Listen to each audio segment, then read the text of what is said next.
financially, and especially during the last months, to engage in political dialogue to try to prevent this conflict. But at the same time, we are, as Ursula von der Leyen said, we have also been absolutely prepared for the worst, and that's what's happening now. So we have to remember that there's one aggressor, and that's Russia, and Russia is responsible for what we see evolving in Ukraine now. There's a process to join the European Union, and since many years we are working with Ukraine, and we have gone far. Ukraine has reached quite a substantial progress if you compare it to years ago, to really have the closeness to the European Union at our eyes. We have a free trade agreement with Ukraine.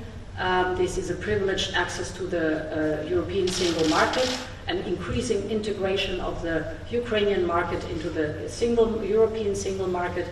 We are strongly supporting financially in the case of reforms that are necessary without any doubt in Ukraine, but also strategic investments in Ukraine in a broad set of fields. We are very intensively working on the energy security of Ukraine. Over the last years, we have basically been able to guarantee the energy security of Ukraine through reverse flow, for example, of gas, but also investing massively in building up a renewable sector.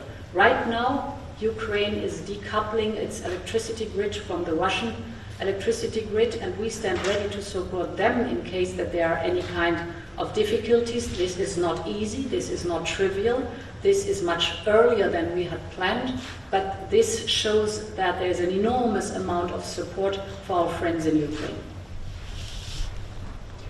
We'll go to Interfax Ukraine.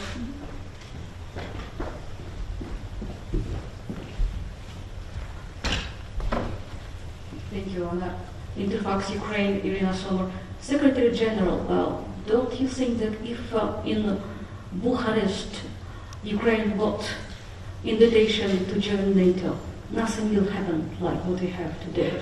And the question for EU leadership, when we are talking about political support, can we talk about perspective of membership, at least political decision? Thank you. But again, we have to remember who is responsible.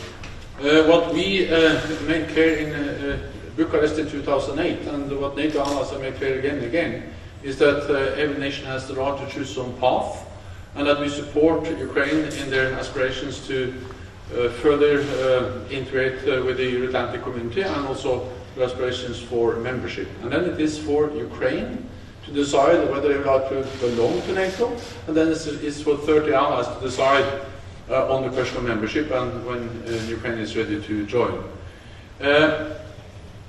That is our right to decide. Russia has not the right to attack, use violence, use their armed forces to invade an independent sovereign nation, regardless of what they think about NATO membership, because that's not an excuse whatsoever to use military force against a neighbor.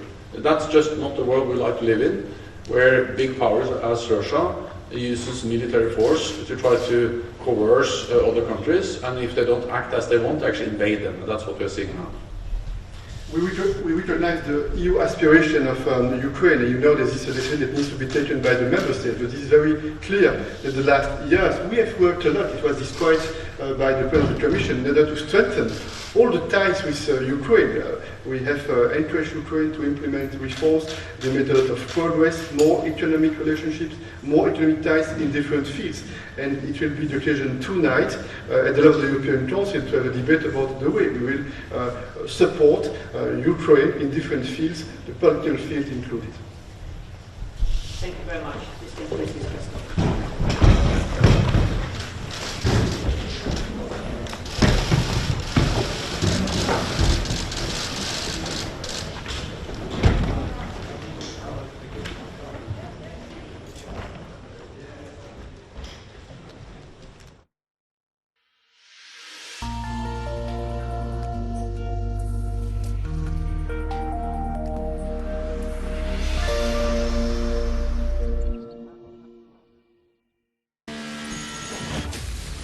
Egypt opens up to the world.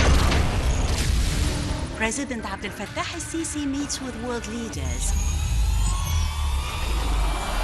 أعبر لكم عن خالص الشكر والتقدير على حفاوة الاستقبال وكرم الضيافة. Reaffirming Egypt's vision, delivering our voice abroad. لتطوير التعاون الثنائي الاقتصادي والعسكري إلى مستويات غير مسبوقة. Discussing regional and international developments.